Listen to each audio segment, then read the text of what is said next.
నమస్తే అండి. నమస్తే అండి. జగన్మోహన్ రెడ్డి గారు కానీ ఆయన పార్టీలో ఉన్న నాయకులు కొడాల నాని గారు కానీ మంత్రి రోజా గారు కానీ ఈరోజు చాలా ఆరోపణలు చేస్తారు. చంద్రబాబు నాయుడు సీట్ల పంపిణీ విషయంలో తన సామాజిక వర్గాన్ని చూసుకున్నాడు తప్ప ఎక్కడో కూడా మైనార్టీలకు కానీ బ్రాహ్మణులకు కానీ దళితులకు కానీ ఎవరికి ఇవ్వలేదు. పవన్ కళ్యాణ్ ప్యాకేజ్ స్టార్ లాగా వాడుకుంటున్నాడని చెప్పి ఇన్ని ఆరోపణలు చేస్తున్నారు కదా, ఏం సమాధానం చెప్తారు? ఈరోజు సీట్ల పంపిణీ గురించి ఏం చెప్తారు?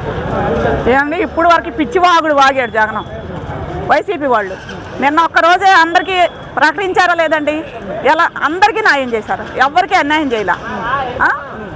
అలాగే ఇప్పుడు ఇక్కడ ఆయన విష్ణు గారు బ్రాహ్మణ్స్ కదా, మరి బ్రాహ్మణ్స్ న్యాయం కాబట్టే ఆయన నువ్వు పీకేసావు. నీ రెడ్డుల్ని పీకేసుకోవచ్చు కదా, ఈయనకి ఇవ్వచ్చు కదా పోస్టు. ఎందుకు ఇవ్వలేదు? ఎల్లంపల్లిని ఎందుకు తీసుకొచ్చావు ఇక్కడికి? మాకు కూడా ఉంటుంది కదా, మా వాళ్ళ ఓట్లు కావాలి, కానీ మేము పనికిరాము మీకు. అంటే ఈరోజు చంద్రబాబు నాయుడు వల్ల ఒరిగింది ఏమీ లేదు బ్రాహ్మణ సంఘానికి అని చెప్పేసి కూడా చాలా ఆరోపణలు చేస్తున్నారు. ఏం చెప్తారు? అసలు దేశంలోనే చంద్రబాబు నాయుడు గారి వల్లే కార్పొరేషన్ వచ్చింది. బ్రాహ్మణ కార్పొరేషన్ అని, పిల్లల చదువులకని, పింఛన్లని ఆయన పెట్టారు. డైరెక్ట్గా అకౌంట్లు వేసేవాళ్ళు ఆయన. నువ్వు వచ్చి పీకేసావు, ఉన్నాయి కూడా పీకేసావు. చాలా మంది మహిళలకి బిజినెస్లు చేసుకోవడానికి కూడా లోన్లు ఇచ్చారు మాకు, మీకు తెలుసా? మేము ఎన్నో అనుభవించాము, తిన్నాం కూడా. మేము ఇస్త్రావులు కుట్టుకోవడానికని, బిజినెస్లు పెట్టుకోవడానికని ఎంతో మందికి లోన్లు ఇచ్చారు మాకు. ఇన్ని చేసావు. నువ్వేం చేసావు? ఉన్నాయి కూడా మూసేసావు. ఎదురు గుళ్ళల్లో దేవుళ్ళు నేను విగ్రహాలని పగలగొట్టడాలు, అమ్ముకోవటాలు, ఆస్తులు కాజేయడాలు, మా గుళ్ళల్లో సొమ్ము తినడానికి తప్పించి నువ్వు బ్రాహ్మణులకు చేసింది మాత్రం సున్నా, ఏమీ లేదు. అంటే ఈరోజు కొడాల నాని గారు ఆరోపణలు చేస్తారు. రాజధాని కడతానంటూ కూడా గ్రాఫిక్స్ చూపించి దొంగ నాటకాలు ఆడాడు చంద్రబాబు నాయుడు అని చెప్పి ఆయన మీద ఆరోపణలు చేస్తున్నారు. ఏం చెప్తారు ఆయన?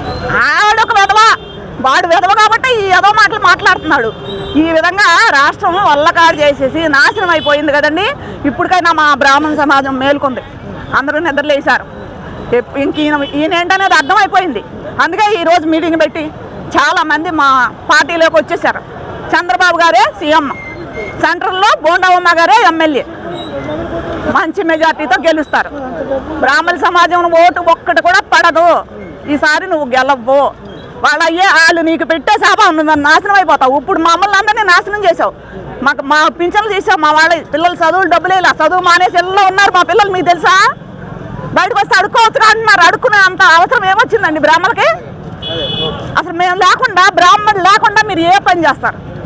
సావుకి మేము కావాలి, పెళ్ళికి మేము కావాలి, అన్నిటికీ మేము కావాలి. వీటికి మంచికి మాత్రం పనికిరాము, ఎమ్మెల్యేలకి ఎంపీలకి పనికిరాము మేము.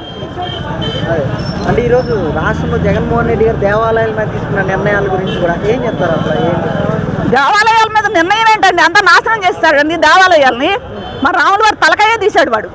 ఇంకా వేరే గుళ్ళు కూడా చాలా చేతులు కాళ్ళు తీసేశారు. మన కళ్ళ ముందు విజయవాడలో ఎండు సింహాలు కూడా అమ్ముకున్నారు. ఇంక ఇప్పుడు కూడా బేభత్సం చేస్తున్నారు కొండ మీద కూడా. ఏంటండి వాడు చేసింది? ఇంకా ఆయన ఇంకా నమ్మమండి, పొరపాటును కూడా నమ్మేది లేదు. ఆ ఎల్లంపల్లి కాదు కదా, స్వయంగా జగన్ వచ్చినా సరే ఓటు మాత్రం పడదు. అంటే ఇక్కడ బోండవమ్మ గారికి ప్రకటించారు కదా సీటు, ఎలా ఉంటుంది? బోండవమ్మ గారికి ప్రకటించారు. చంద్రబాబు గారికి కూడా ధన్యవాదాలు తెలియజేస్తున్నాము. ఆయన కూడా మా మరో ఆలకిస్తారు, మాకందరికీ కూడా హెల్ప్ చేస్తారు.